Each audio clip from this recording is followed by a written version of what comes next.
Hey everyone, and welcome back to another Faction Spotlight. My name is Doogie, if you don't know me already, and I'm the sort of current main developer for Fiery Void. And I've got with me Fred this on this occasion. Want to say hello? Yeah, hello. Hi there. So for this Faction Spotlight, we're actually doing something a little different from the other ones. We're going to be looking at a faction that is entirely of Fred's own creation. So it's not one of the official AOG factions, but it does still, I think, live in some sort of Babylon 5 adjacent universe. So Fred, do you want to tell us who the faction are, and then maybe a sort of quick backstory of why you created them? Absolutely.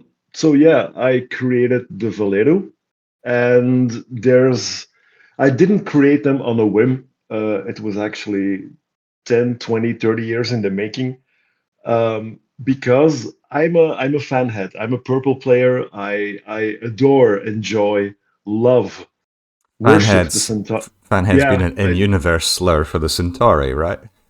Oh, right. I forgot. Yeah, spot heads, fan heads. Sorry, I tend to do that. So yeah, the Centauri, I really enjoy and like him, and I've been frustrated by them from the first time I've played them. In the beginning of Babylon 5, I was a much younger person, a much different person, so I wanted to do damage. I wanted to see things go kaboom. I wanted to fire something nuclear and watch ships obliterate. And then I really enjoyed the aesthetics of the Centauri. I mean, the ships are. I know it's an arguable point, but to me, they're the iconic ships of Babylon They're 5. They're they're sleek, they're pretty. yeah, I think they're very elegant actually, and I think people do really sort of like the color scheme. I think a lot of that gets mixed up with just how popular certain characters like Malari in the Yeah. TV show is, and people just like really like to bought into the sort of pseudo Roman Centauri civilization in the show. So I agree they're very popular. What was it about the Centauri that frustrated you though? Well, they're a scalpel. They're a rapier. They're not a broadsword. They're not a sledgehammer. Mm, So my playing style at the time was focused towards flying up to a ship and getting it out of there.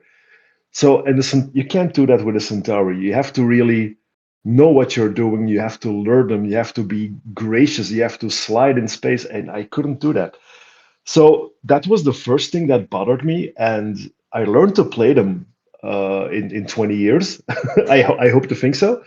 But some things kept on frustrating me. Like I think some, yeah, Yeah, sorry to interrupt, but I think the best way that sort of feeling was described was probably Zero, who as you know is very good with the Centauri, and he will tell you that each ship has a very specialized role. Like there's no kind of like general ships, or not very many in the Centauri fleet. So each ship has to do its specific role well in order for you to succeed as a Centauri player, and that can be very difficult. so his point, and he is an expert player. He has a very valid point. You have specialist ships, and some ships on the list of Centauri, they're crap. They're utter crap. I don't know what those guys were thinking about when making them, but be it point cost, be it weapons range, weapon suite, What they're name like and shame, and I'll see if it's the one I'm thinking of. I can go Eleutherian. Is that the I can go bombardment Vasat. one? The one with all the Yeah, that's ballistic the one with torpedoes? Yeah. the two ballistic torpedoes in separate arcs. I can go Secundus, where you have everything crammed into a nose that can fall off, stuff like that. So, and the Centauri have. We're not going. We're going to talk about Valero, but the Centauri are important in this. Mm.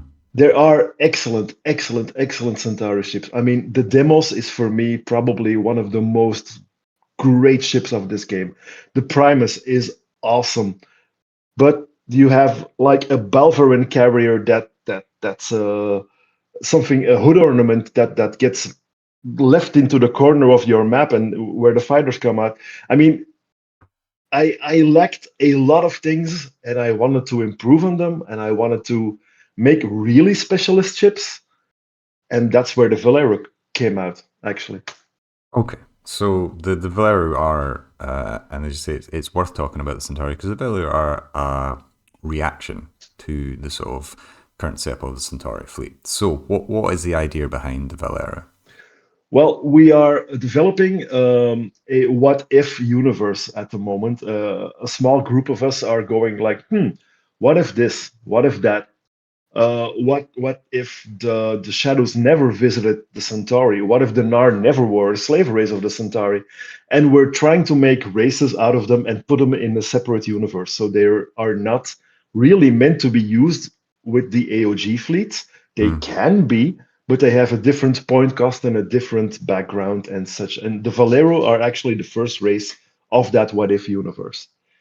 They're made with a point cost calculator of high flight, and it's a really good point cost calculator, but it's not made according to the point costs Agents of Gaming made. So there might be Hmm. some discrepancies there.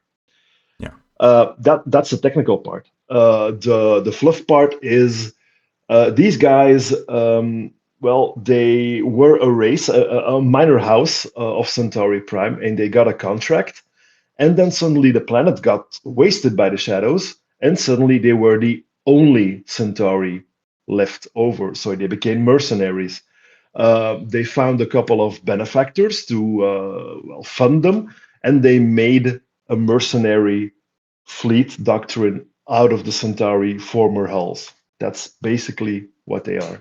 Yeah, you've expanded the lore a little bit, I think, since I last. Because what I've done in every faction video so far is basically be like, do you know what? I don't actually know anything about the lore of this faction, and that was doubly true for the Valera because there's no book I could read. But you've expanded it quite nicely. I quite like the idea that there's some sort of almost lost house of the Centauri or Yeah. solo standing house. That's cool. In terms of the points calculator, actually, I had a thought when you were talking about that, and I think it's really incredibly useful for people who are making custom factions to get a kind of ballpark figure. I'm probably more of a bit of a purist in the sense of that you're only going to Mm, really know how much a ship should cost if you use it and playtest it yeah. extensively.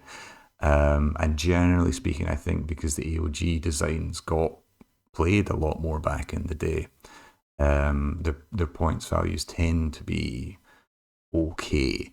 But at the end of the day, it doesn't really matter because, as you say, you're using this as a sort of separate, adjacent project. And as long as there's consistency within that, then it makes a lot of sense to me. Yeah, as long as people know what they're playing and they have some sort of agreement about it, sure, go ahead. But you have to know where they came from and if there's a points discrepancy somewhere. So Yeah, that's important. the whole points argument, the whole purpose of points value is just that you have a good game at the end of the day. Mm, That neither side feels overpowering. That you if you play well, you have a fair chance of victory. And the whole system of points value is basically, fundamentally, trying to ensure that there's a good chance of getting a game like that. yeah. Anyhow, should we start talking about the ships? Yeah. I thought about this a little bit, and um, this is my second or my third attempt to create a full race. And I've learned that every time you do it, you get a little bit better at it.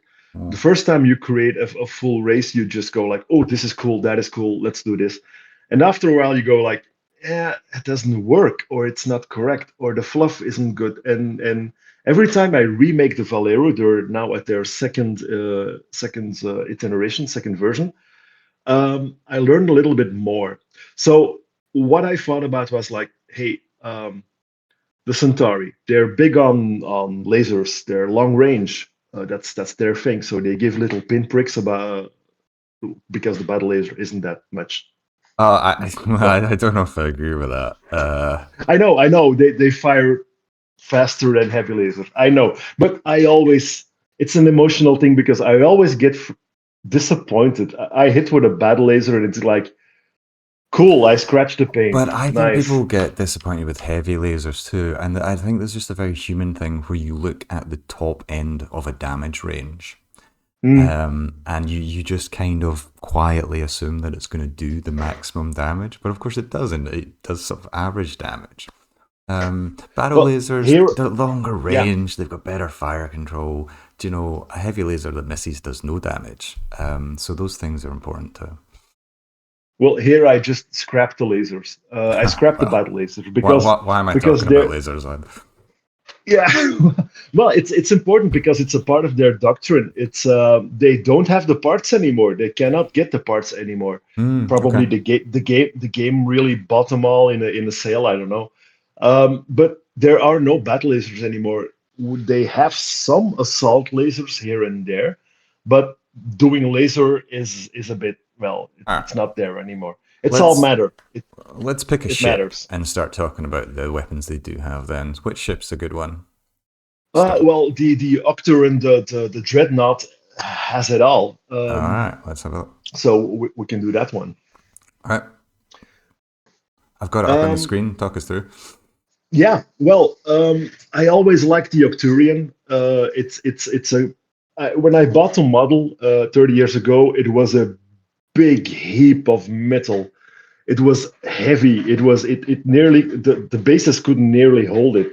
So it's majestic and it's great to have on the field. And when you play at 3,500 points worth of game, if you put an Octarian on there, you're probably gonna lose because you put a lot of eggs into one basket. Mm, And it's a dreadnought, and it should be compared to a Bintak. It should be compared to I know not a Warlock, but maybe a Nova, Charlene, maybe. And it's great at short range. It's great at mid range, but the long range is, yeah, six battle lasers. Whoop de doo. It has no huge gun even. I wanted to have a real majestic dreadnought, so I made the Octuron. What does it have? It has a lot of matter cannons. No, mm, not simple matter cannons, but heavy matter cannons. Close to a railgun, approximately. yeah. So it does boom boom. It does boom boom broadside, broadside left, broadside right. I really wanted to have the old battleship feel in it. So the Oh, okay. damage output to the front is not that great. You have a sniper gun and that's it, and a twin array, but it's a broadside ship. You'll see that in other ships as well. The Primus variants also have broadside variants, so it's that doctrine that's in there. So the heavy matter cannon, it's great because it does a lot of damage, but the downside, if it hits a standard particle beam or a twin array, it just takes out that. So it's possible that you just strip systems, but those are your heavy weapons. So that's a downside. Also, playing with a broadside arc system, it's not that easy to get the other side to the right side. So I wanted to have, Yeah, as you probably expect, have, have opinions about this. This looks really difficult to get your damage yeah, out with these arcs on the it is. broadsides. I mean, it's not even 120-degree Nope, arc to the sides, so it's like nope. I'm looking at this and being like, there are so many places that I can hide a ship, and you can't hit Yeah, me. yeah, yeah, it is. So the point cost is lower than an Octurian because it's a ship you have to really Mm. work at. You can't just point it and click it in the right direction and it does its thing. No, you really have to work this.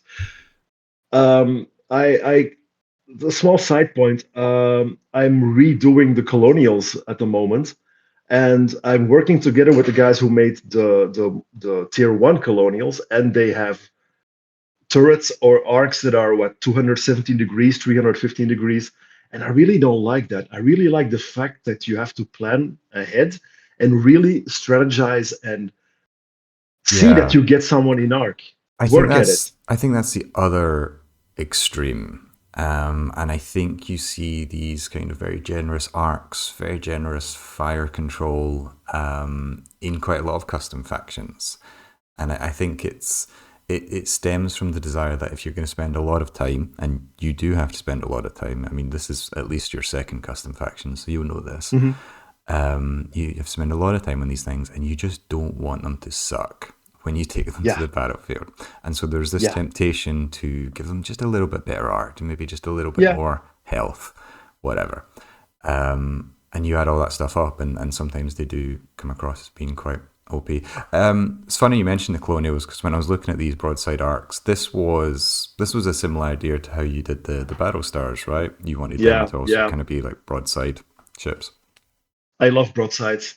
Don't know why, but I just do. I think it is a cool idea. I think where Fiery Voids sometimes doesn't really support it is Babylon 5 Wars ship designs are far more like forward facing firepower. Mm, And that is I mean, as you say, when you're describing Nocturne and using it, it's easier to use forward firing arcs. yeah, So yeah, if you're fighting a fleet that's based on forward firing with a broadside based fleet, they're probably always going to hit you first, and it's going to make life a bit more difficult for you.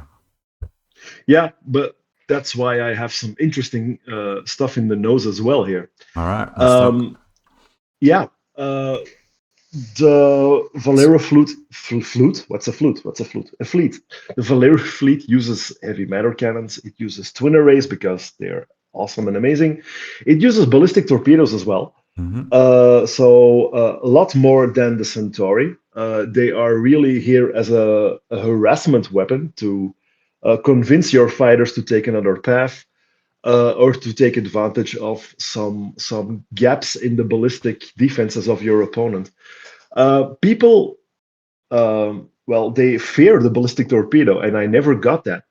I was Uh, always really frustrated with the damage output, but it I've learned my lesson. It's great. It's a great weapon. It's it awesome. can be. It's so swingy with two to Yeah. 20 damage. Funny you mentioned fighters. I think a lot of people don't realize that for a ballistic weapon, its fire control is 0 against fighters, which is really good for a ballistic weapon. Hmm. And because it does essentially like it, since it got the split targeting update, each torpedo will target a separate fighter, so it is much more dangerous to them than it used to be.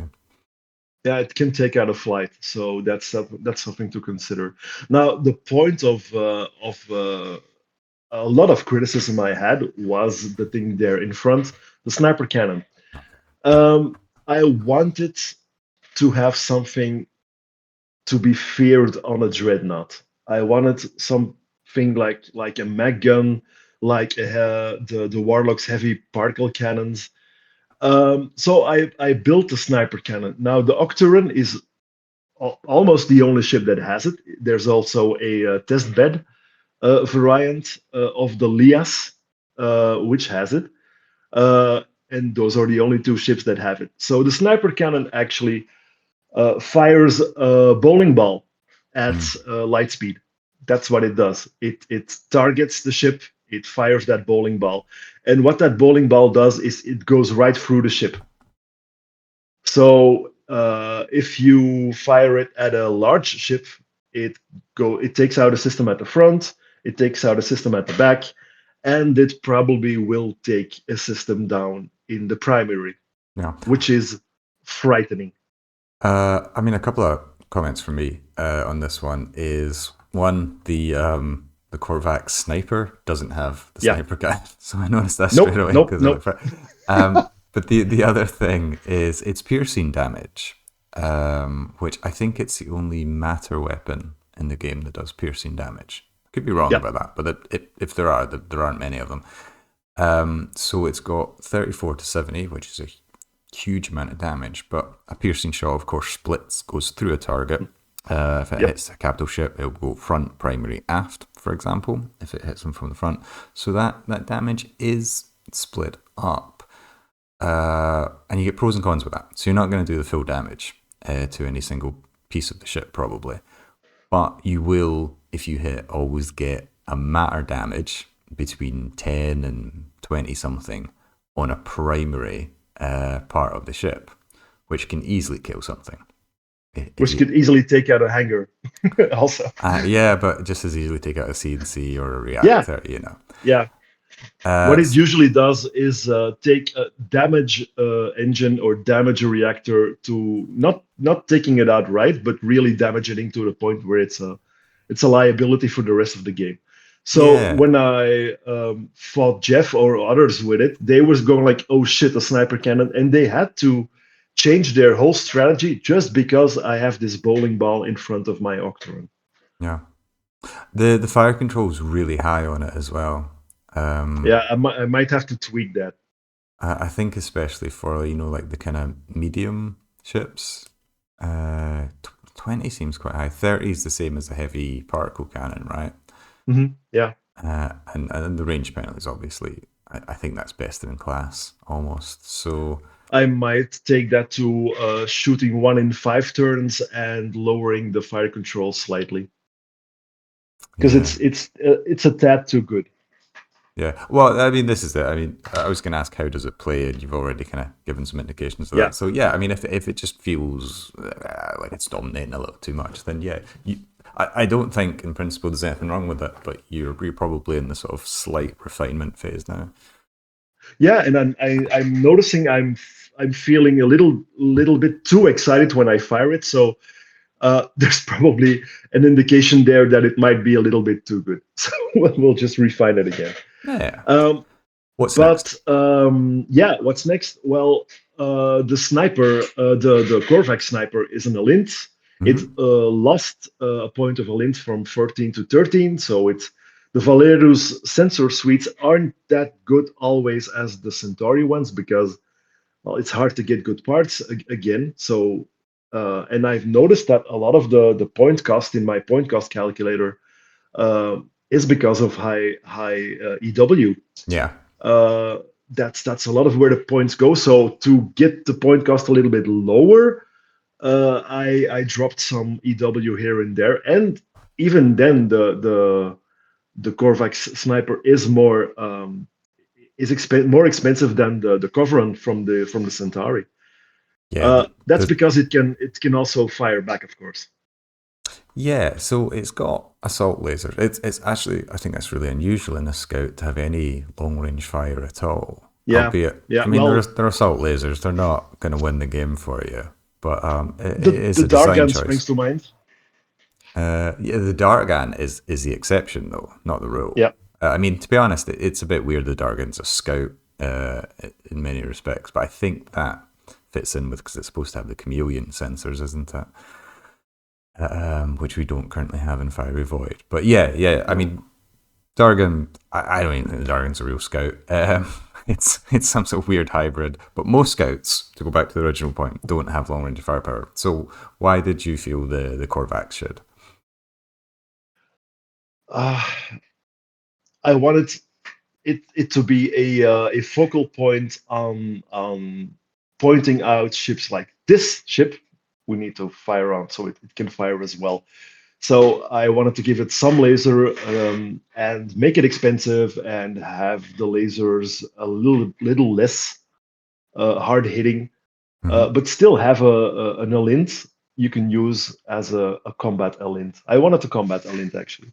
I think that other races have combat Alints as well, here and there. I'm As I not was, sure about the list.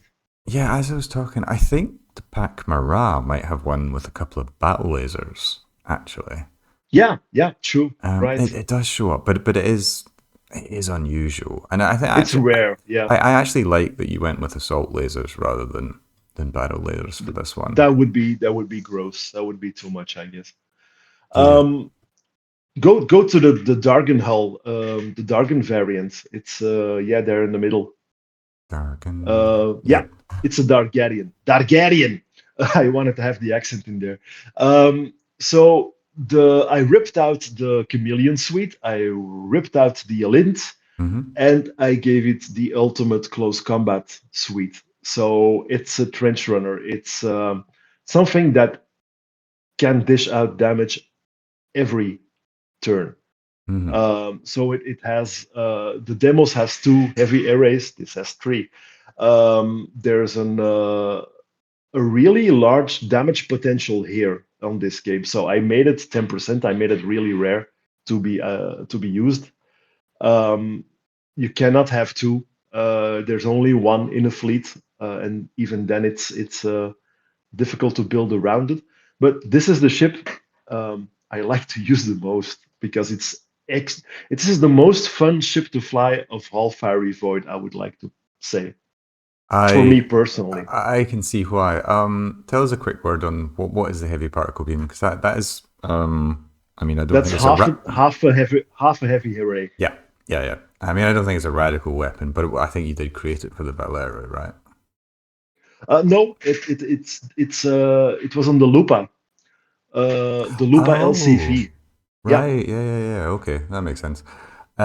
Yeah. So what I was doing was actually counting if you center line someone with this, and it's quite maneuverable, so it's yeah, not unusual that it might happen. 1, 3, 4, 5, 6, 7, 8, 9, 10, 11 heavy particle beams yep, you will hit, and these fire every single turn. So that is an enormous amount of firepower. yeah. You It must have is fun with this one. extremely. So it's possible I'm going to up the point cost even a little more. What is it? But it's 700. 700. That's a little. Yeah, I know. It's because I calculated with the point cost calculator, and that's the number. All the ships are exactly the numbers the point cost calculator gave me. Um, but I might experiment with a little larger point cost there. Yeah, yeah, yeah. I instinctively it feels a little cheap, but I haven't seen it play. I think I only saw the first version of the Trench Yeah, Runner in that scout game it's we did. the ship gets targeted like a motherfucker. Sorry, like a mofo.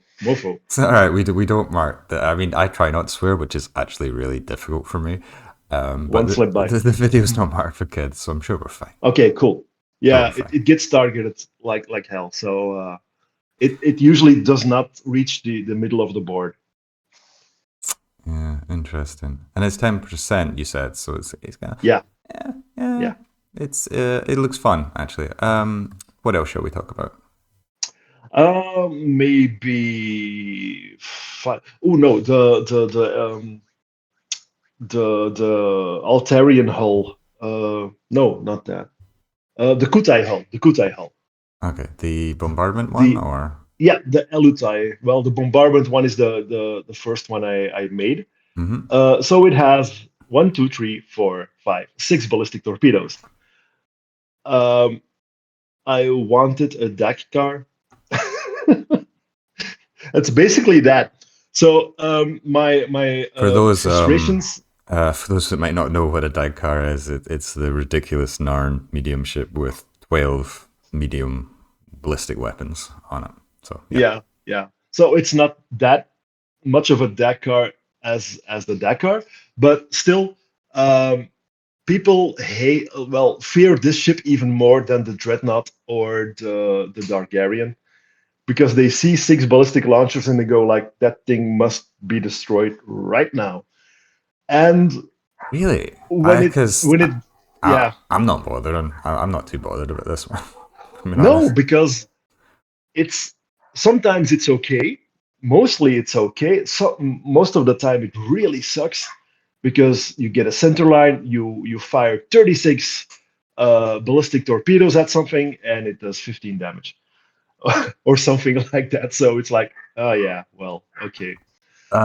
But Do you know why I'm not though? It's to no, do tell with me. how ballistic torpedoes uh, fire against ships in saturation Mm, mode, because it's still a single shot for purposes of intercept. It just deals yeah, pulse damage.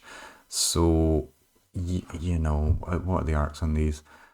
If you set yourself up well enough, you're probably only getting actually four. two ballistic shots. Sorry, if I mean the enemy sets itself up so it's Yeah, not in the front arc, you're probably only getting yeah. two ballistic shots to intercept on this. If you intercept one, you're probably already doing quite well. So it doesn't seem that bad. It reminds me actually of the game Krupas, the one with 4 packet Hmm. torpedoes on the front, which I think uses the same hull, which might also be why Yeah, it reminds me of it.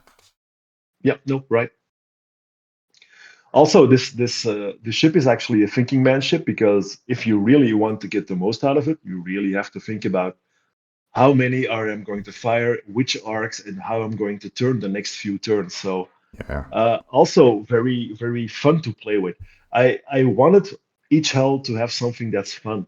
That's I'm gonna think about this. How do they work? How do they work together? Stuff like that. Mm-hmm. Yeah. Um, yeah. So I made an assault laser variant as well of this, just as a test, just to see because I could.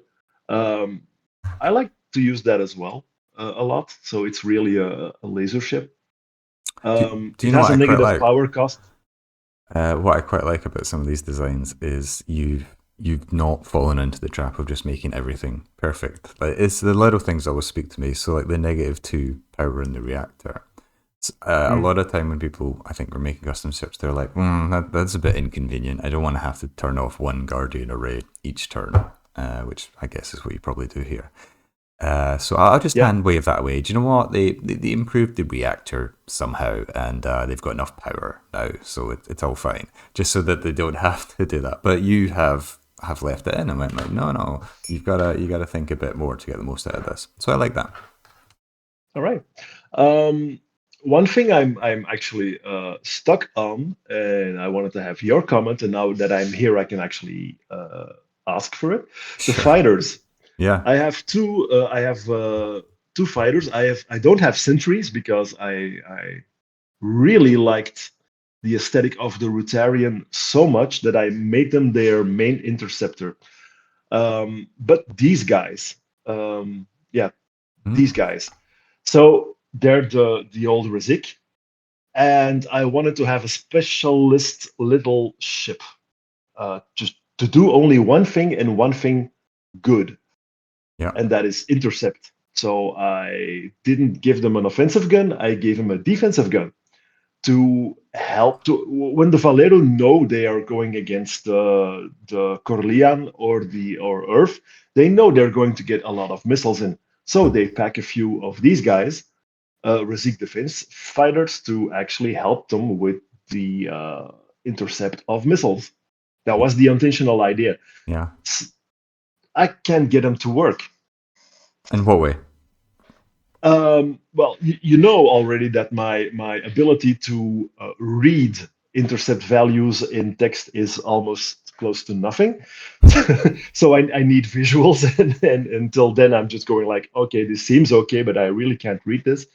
So Did I the don't know did if they work. the did the new tooltips help at all?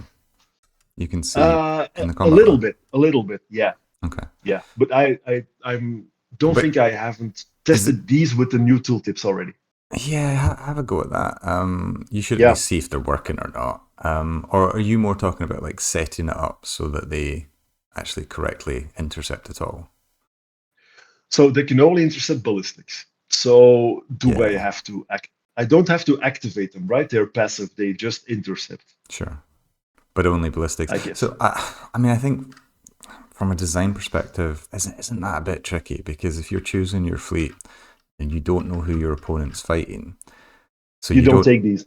Yeah, okay, you don't take them. So it's kind of like you only take this if you know you're fighting like Corellian or Earth Alliance or some people who will probably be bringing a few missiles. Um, Yeah. I don't know. Looking at them, I don't know if you're asking me a design question or if the question is just about getting more out of the intercept. No, But just a gut feeling, actually. uh, I would have left the Razik's gun on it as well as the defense. There's two kind of ways you could possibly cut this. One would be just to each fighter carries a defense gun and a Razik 2 to 7 light weapon, which isn't fantastic. And then you just up the points, and then they're kind of like Yeah. they're still worth taking.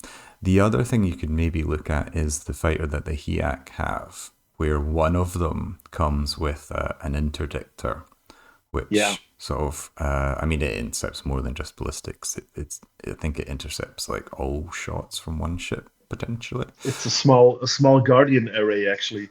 Yeah, No? but I think it in some ways it can be more effective than the Guardian Ray, but same idea. Yeah, you intercept for others. Um, Hmm. and only one fighter in the flight has that system, and the rest are just normal HEAC fighters. So that's like another way you could set up the sort of same idea for this. Yeah. All right. Cool. Thanks for that, by the way. And yeah, the other ships, every ship is different. The Maximilian, what used to be the Maximus, it only has Guardian arrays. Um, that's Okay, it. so Only Guardian arrays. okay, I find this quite interesting because if you remember at the start of the this, we talked about how the Centauri are very specialized, Yeah, but the these are even Valheru were, yeah, they were going to move yeah. away from that, and then you have a ship that's just wall to wall guardian arrays. They upped it even. Um, so I what I did was I made it less of an elephant, so it can turn better than the it has not the turn delay that the Maximus has, by the way. I always found that so extremely frustrating. What So is I it just like, made it. 75 or like? Uh, it's a little. It's the same as the turn cost. I think it's 66.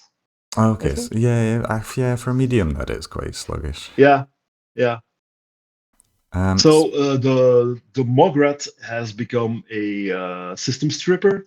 mhm. So it has it took away the plasma gun to lower the armor because it's an incredible stupid ship because it has the Centauri variant has a little bit of light weaponry. It has two twin arrays, a guardian array. That's cool. It Mhm. can defend itself. It has two matter cannons, sure, and it has a plasma stream. So it does everything a little bit. So I made this to have it actually be used to defend itself, twin arrays, and to have a system stripper, so you can take off certain key weapons or systems of other ships. Are That's you talking about the matter cannons as system strippers?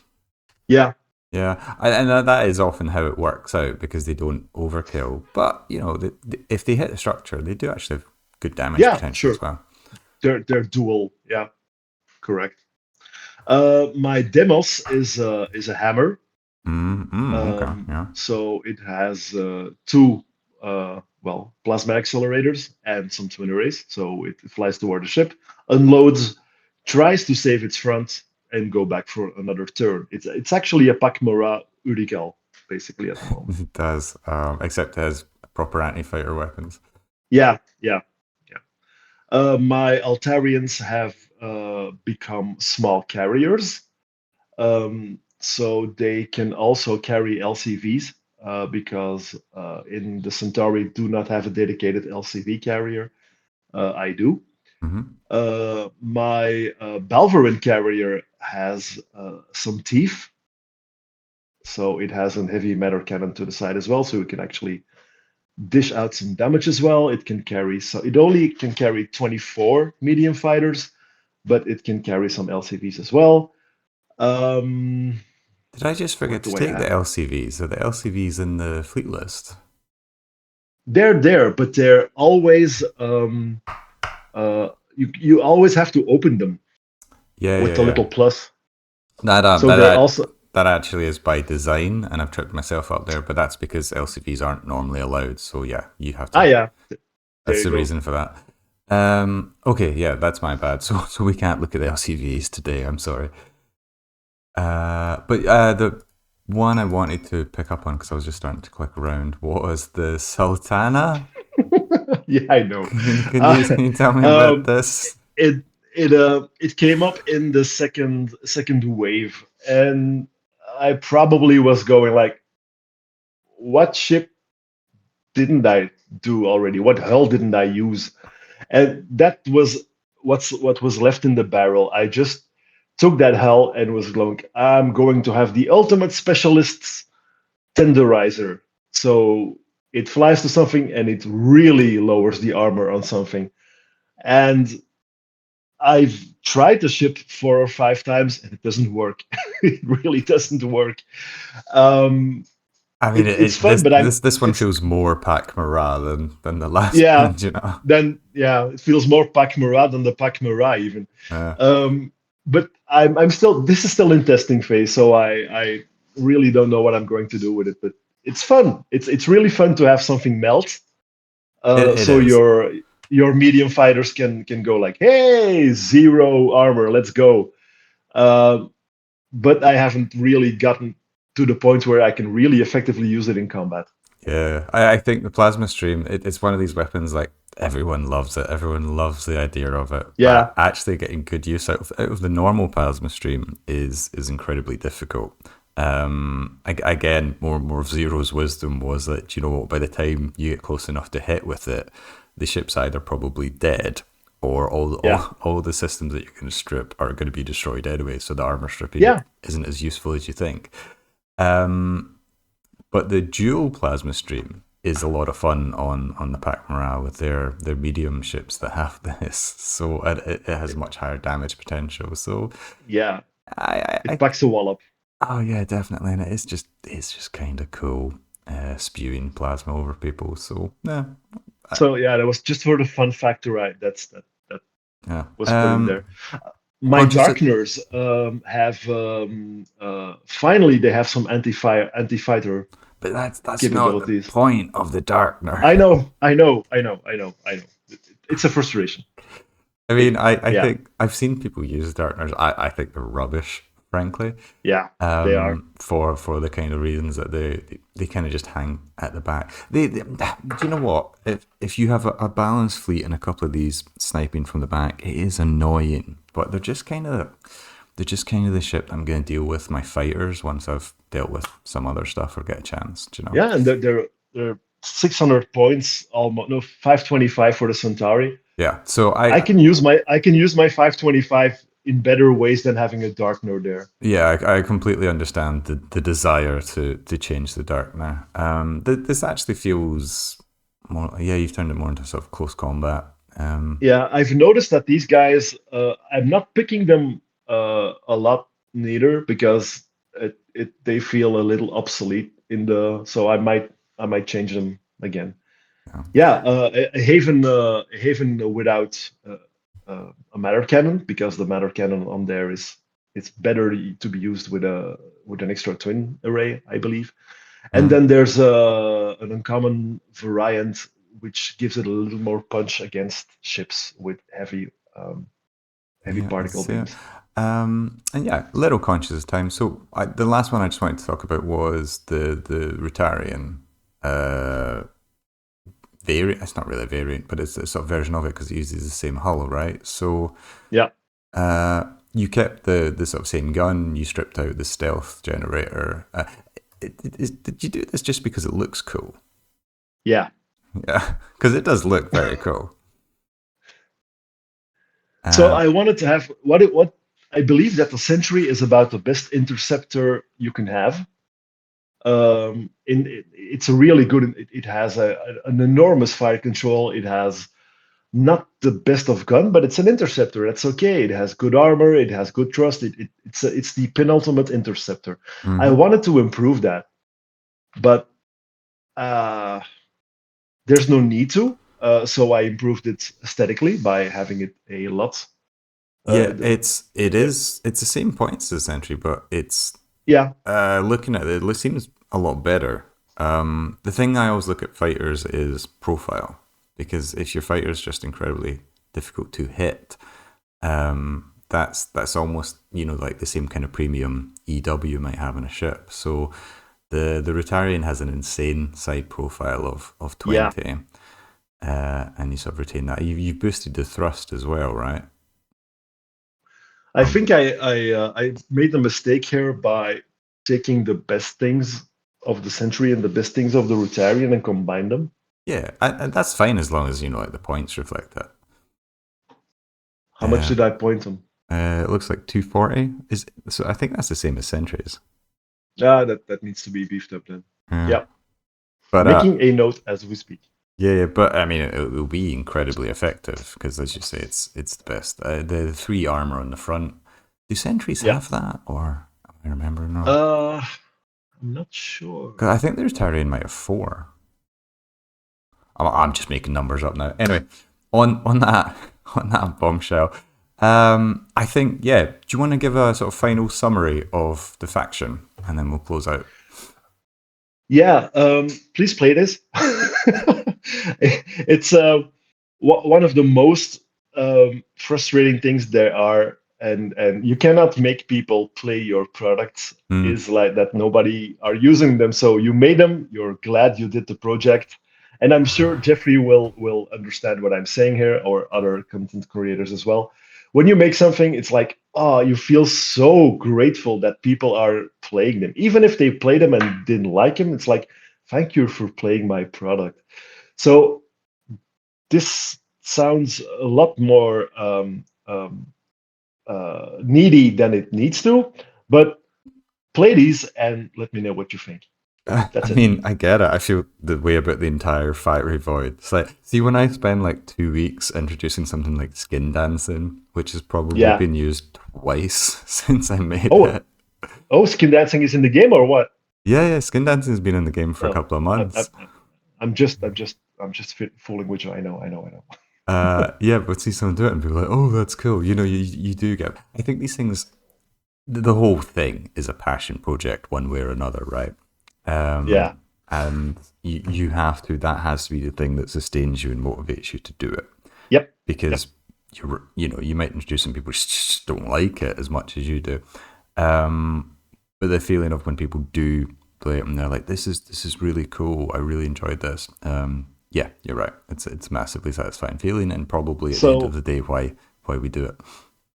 yeah, a little minor shout out, and then I'll shut up. Is Mm. we are still looking for people with great ideas to completely revision their beloved Agents of Gaming Babylon 5 races and create new ones in the What If universe along with us. So if you have a cool idea, let me know and we'll talk. Well, I mean, I would volunteer myself, but I only have terrible ideas, so I guess that rules me out. And you need to code, man. Code. That's your job. Code. But I fixed 2 bugs this morning already before we. Cool. Thanks for the reports, guys. Really appreciate it. Okay, well let's finish up there. Fred, Yep. thanks so much for taking us through your No problem. Valheru, your time today. It's been a lot of fun. I actually feel like I know the faction now, which wasn't the case at the start. So yeah, great stuff, and hopefully everyone else has really enjoyed it. So I'll just say goodbye from me. Goodbye from me. All right, cheerio.